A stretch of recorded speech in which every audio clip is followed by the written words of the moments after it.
Russian President Vladimir Putin is running scared. Why? Ukraine just pulled off one of its boldest assassinations yet. No official claim, no public celebration, just a silent, deadly strike deep in enemy territory. And all signs point straight to Kyiv. The target? The infamous butcher of Mariupol, now eliminated in a precision kamikaze attack. This isn't just revenge, it's a message. Putin is starting to look over his shoulder because it's becoming terrifyingly clear Ukraine doesn't just have reach, it has operatives inside Russia, and they're getting closer. On May 29th, CNN reported that Ukraine had managed to pull off an amazing feat. One of its operatives managed to kill a deputy mayor and one of the most prominent veterans of Putin's invasion of Ukraine. Zaur Gurtsiev, the 34-year-old Gurtsiev, died alongside another man on the streets of Stavropol in what Russian investigators are calling an attack committed using a homemade explosive device. That alone makes this latest Ukrainian assassination impressive. Stavropol is a city in southern Russia that lies around 650 miles away from Kyiv. It's been a target of Ukraine's attacks before, most recently in November 2024, when Ukraine launched a drone strike against an oil depot near the city. However, this assassination is different. To make it happen, Ukraine had to sneak an operative over the border into South Russia, who then had to travel several hundred miles to reach the city so they could scope out their target. Once the assassin had their mark, the results were devastating. CNN reports that video footage of the incident, which we can't show here, is already circulating on Russian social media and appears to show the moments just before and immediately after the blast. Gurtsiev is seen in the footage as he ambles down a darkened street before meeting another man close to a row of parked cars. Then the explosion happens. Once the dust settles, the footage shows Gurtsiev lying on the floor in a pool of blood. The man who he met is rocked back by the explosion and, as we later learned, also died of his injury. As part of the investigation, the scene of the incident is being inspected, examinations are being ordered, and the necessary investigative actions are being carried out to establish all the circumstances of the incident, claimed Russia's investigative committee in a May 29th statement soon after the attack. The Stavropol regional governor, Vladimir Vladimirov, added to this, claiming that all versions are being considered, including the organization of a terrorist attack. The implication is clear. Russia believes Ukraine is responsible for Gurtsiev's death. That investigation is already turning up some intriguing information. According to CNN, Russian investigators have discovered that the man who Gurtsiev met, who is yet to be named, rented an apartment near the building where the explosion occurred. This has given rise to the theory that the explosion didn't come from one of the parked cars where the meeting took place. Instead, according to the Telegraph, some are theorizing that the man was a Ukrainian operative who launched a kamikaze bomb attack against the Russian official. If that's the case, then this is a new development in the Ukraine war. Ukraine has carried out assassinations before. We'll cover a few of them later in the video.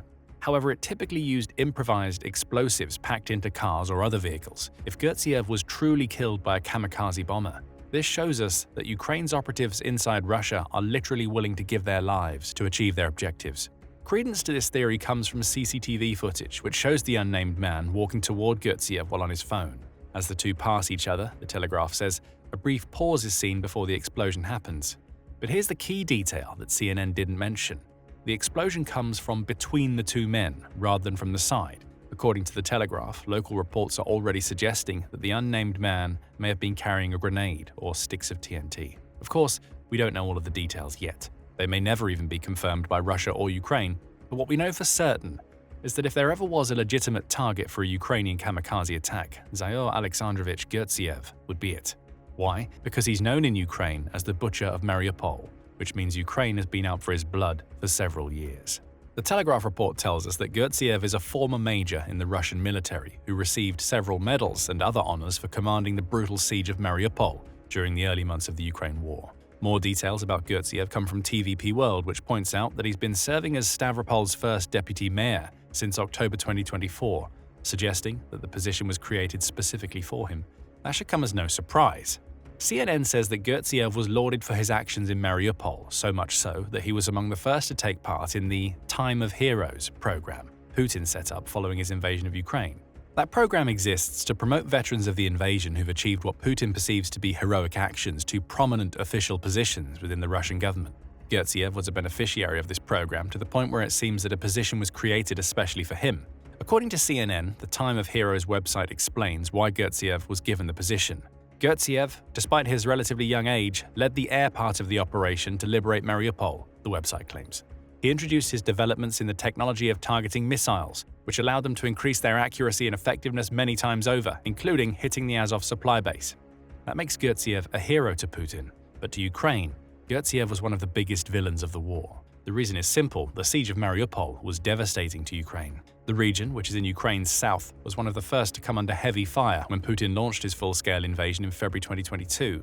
During that siege, around 90% of Mariupol's residential buildings were destroyed or damaged, forcing 350,000 of the city's pre-war population of 430,000 to flee. Then there are the dead, thousands of them. A couple of years after the siege, several outlets reported on how many people died due to Gurtsiev's actions. Human Rights Watch was among them. It says that an analysis of satellite imagery, photographs, and videos pulled from Mariupol's 5 cemeteries led it to conclude that 10,284 people died during the first year of the Ukraine war. Not all of those died due to Russia's actions. Human Rights Watch estimates that around 2,250 died of natural causes, meaning the city suffered 8,034 excess deaths during that first year. Ukraine blames the butcher of Mariupol for these deaths. And if the country's President Volodymyr Zelensky is to be believed, it's only gotten worse from there. On May 15th, CNN reported that Zelensky claims that 25,000 residents of Mariupol are now dead thanks to Russia's aggression, many of whom died during the terrible 86-day siege that Gurtsiev led. Now Mariupol is becoming a mocking shadow of its former self. The same CNN report reveals that its children are now being trained in what it dubs blogger schools, as Putin one day hopes to make them part of his ongoing propaganda campaign against Ukraine. Gurtsiev was a target for Ukraine because he led the campaign that allowed all of this to happen. To Ukraine, Gurtsiev was no hero. He was a butcher with the blood of thousands of civilians on his hands. What happened to him in Stavropol was a fitting revenge that came around 3 years after the exploits that led to Russia rewarding him. It was also a message, one sent directly to Putin. Ukraine can hit some of your most protected people on Russian territory, and you'll never know if you're our next target. Putin is rightly terrified that Ukraine could carry out an assassination of him, similar to the one it just pulled off in Stavropol. In truth, he's been terrified of that possibility for a long time. In 2025 alone, multiple reports have surfaced, revealing that Putin lives in a state of constant paranoia because he believes that Ukrainian operatives are lurking around every corner. For example, March 26th saw the Metro report that Putin has become so fearful of a potential assassination that he forces his security team to search the sewers near any venue in which he plans to appear. The Metro says that local media shot footage of Putin's men opening manhole covers on the streets of Moscow's national center of Russia prior to Putin making an appearance there. All sewer hatches and garbage dumps were checked carefully, the Metro reports those local media sources as saying, while sharing a 9-second video that seems to prove the statement. Putin appears to be living in a fear of Ukraine's assassins emerging from the depths to claim his life. That report came amidst others, the Metro says, that suggest that Russia's special services are ramping up security measures around Putin to an unprecedented degree. Bear in mind that this is a leader who was already surrounded by security because he faces constant threats to his life from those within Russia who want to be where he is. The fact that Ukraine has him so rattled that he's beefing up an already strong security presence reveals just how effective operations like the assassination of Gurtsiev have proven to be. The Metro isn't the only outlet claiming that Putin lives in constant fear of being assassinated. On May 31st, just 2 days after news of Gurtsiev's assassination broke, Times Radio spoke to Frontline's Mikhail Bochakiev.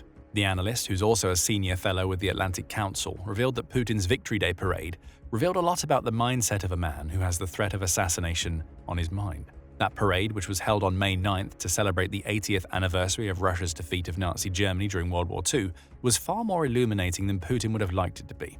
Russia's leader called for a temporary ceasefire to the Ukraine war during that parade, in addition to inviting 27 world leaders to attend an event in which 11,000 Russian troops, 1,500 of whom were veterans of Putin's supposed special military operation, marched through Red Square.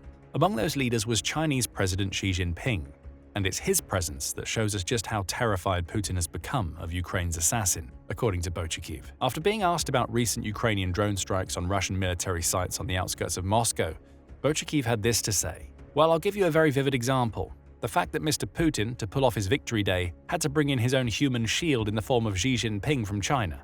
Bochakiev says that this was a very purposeful move, as it allowed Putin to literally hide behind China's protection so that he could hold his parade without worrying about Ukraine's drone strikes. It was put very loudly to the Ukrainians by Beijing that the big boss is coming to Moscow. Don't you dare think of striking. It's strange to think of Putin trying to use the president of another nation, and one that's believed to be among his staunchest allies, as a literal meat shield. But that's precisely what happened, Bochakiev says, and there's a big reason why. That shows you how fearful he is, Gurtsiev told Times Radio, because it's assumed that there are Ukrainian special forces in Russia and that they're the ones who've been carrying out these very, very brazen attacks, including in daylight, against senior figures in the Russian government or the Russian military. The implication is clear. Putin needed Ukraine to understand that in this very public and open appearance, any attack on him would also be an attack on China. The warning to Ukraine was clear: you'll be starting a war with a nation even more powerful than Russia if you try to kill Putin during Victory Day. Fortunately, at least for Russia's leader, no attempt was made on his life that day. Still, these actions, as Gurtsiev says, reveal how terrified Putin is. He's checking sewers, he's hiding behind other world leaders, and he's doing it all because he knows that Ukraine has the ability to strike his key officials, which means it may also be able to attack him. Gurtsiev also points out that a recent topic of discussion, particularly as it relates to Ukraine's ongoing operations in the Black Sea, is the evolving capabilities of Ukraine's strike drones. The analyst notes that Putin also has to think about the ability of Ukrainian attack drones, strike drones, to penetrate far into Russia and hit strategic targets. Right now, those drones are being used to hit military targets. Could Ukraine change course and start using them to attack specific human targets like Putin? It's a possibility, and it's one that gives Putin even more reason to fear a potential assassination attempt lurking around the corner. Some are even going so far as to call Putin a dead man walking. That's according to Colonel Hamish de Bretton-Gordon, who leads the UK's Joint Chemical, Biological, Radiological and Nuclear Regiment. Speaking to the Mirror on May 14th, de Bretton-Gordon said, "There are analysts, people who know better than I, who believe Putin is now a dead man walking, a spent force whose war in Ukraine will cause his end." De Bretton-Gordon adds that the fear that this has created in Russia's leader is one of the key reasons why it's unlikely that he'll agree to a face-to-face meeting with Zelensky. "I don't think that there's a chance in hell that he would or will turn up to Istanbul to face Zelensky," de Bretton-Gordon says, as he would believe he could be in danger or face arrest for war crimes. "Things are looking very bad in Russia, as even the US now seems to be looking at conciliation with Ukraine, as Trump is realizing he's been played by Putin. He had been acting like a worried Tsar," de Bretton-Gordon concludes, "and the Bolsheviks are gathering at the gates because internally things are looking really terrible. Russians cannot even buy a loaf of bread." That statement raises a couple of interesting points. The first is that it's not just Ukrainian assassins about whom Putin has to worry. Incidents like the killing of Gurtsiev show Putin that Ukraine's operatives could potentially get to him, sure, but de Bretton-Gordon seems to be implying that Russia's leader has just as much to worry about from his own people. And speaking of those people, de Bretton-Gordon's comments also lead us back to Gurtsiev, and an interesting claim he made during his Times Radio interview. It's not just Putin who's worried about what Ukraine can do inside Russia. His own people are just as scared. "And you know, there are hundreds and hundreds of thousands of Russians in Thailand right now, for example. The ones I've seen is because they are fearful of being back home," says Gurtsiev. That fear can be put down to the possibility of being forcibly recruited into the Russian army, which may be one of the reasons why 1.4 million Russians jetted to Thailand in 2023 alone, as reported by Time magazine. Or as Gurtsiev says, it could be due to further strikes in Russia, so it is having an impact, he says when talking about Ukraine's drones. Coming back to Putin, Gurtsiev and de Bretton-Gordon aren't the only people who believe he's running scared. In the same article in which it shared de Bretton-Gordon's comments, the Mirror also spoke to two other leading UK military experts. One of them, former commander of the UK's forces in Afghanistan, Colonel Richard Kemp, says, "There are plenty of people who would want to have Putin bumped off." Kemp notes that Putin's security is so tight that there are questions about whether such an assassination is even possible, whether by Ukraine or a disgruntled Russian, but that doesn't change the fact that Putin is scared. Bruce Jones, who's a military analyst who's contributed to several media outlets including the BBC, ITV and Sky, shares similar sentiments with the Mirror. "Things never end democratically in Russia, and the situation is bad for Putin," Jones says. "He has had people killed for years, and some in his military have already been dealt with in such a way. He knows the way this goes for a leader in Moscow who is not making good decisions, so he is probably right to be paranoid." Bear in mind that Jones, de Bretton-Gordon's and Kemp's comments all came before Gurtsiev was assassinated. If Putin was paranoid then, he's only going to be more worried about threats from all angles now. Maybe he's even starting to think that some of those he believes are closest to him could be working alongside Ukraine to get rid of him. An enemy of my enemy is my friend type of situation that could spell Putin's end. We can't know for sure. But the evidence points to Putin being a man who's running scared, with what happened to Gurtsiev only likely to have poured further fuel onto his paranoia fire. More fuel comes from a recent incident. Ukraine has already tried to kill Putin. Maybe. On May 21st, Putin made his first trip to the Kursk region since Russia managed to push counter-invading Ukrainian forces out of the oblast. While there, it was reported that Putin's helicopter came under drone fire. in what was either a direct attempt on his life or a case of Russia's leader getting caught up with a Ukrainian strike against Kursk. Either way, the news seemed to confirm that Ukraine had made Putin a direct target. However, it was soon being reported that Russia may have set the whole episode up itself. On May 31st, the Moscow Times reported that what happened in Kursk happened exactly how the Kremlin designed it. It claims that several Russian officials, all speaking under condition of anonymity, believe that the entire incident was orchestrated by the Kremlin to show that Putin is willing to risk his life for the Ukraine war. "Russians, dear ones, look," said one of the unnamed sources. "President Putin himself is suffering, tormented, and even risking his own life. Your problems are trifles. You must grit your teeth and endure." Another official claimed that no one would ever allow such criminal negligence, not even in a nightmare. The implication is that the entire assassination attempt was a fabrication cooked up by the Kremlin. In light of the many comments we shared earlier, perhaps we start to see why. So fearful is Putin that his own people will turn against him that he's trying to stage assassination attempts to build sympathy within Russia. Maybe it will work. But even if he generates that sympathy, it won't change the message that Ukraine sent to Putin when it killed Gurtsiev. Ukraine's people can operate inside Russia, taking out key military officials as they do. Maybe one day they'll get close enough to take out Putin himself. What happened during that Kursk attack?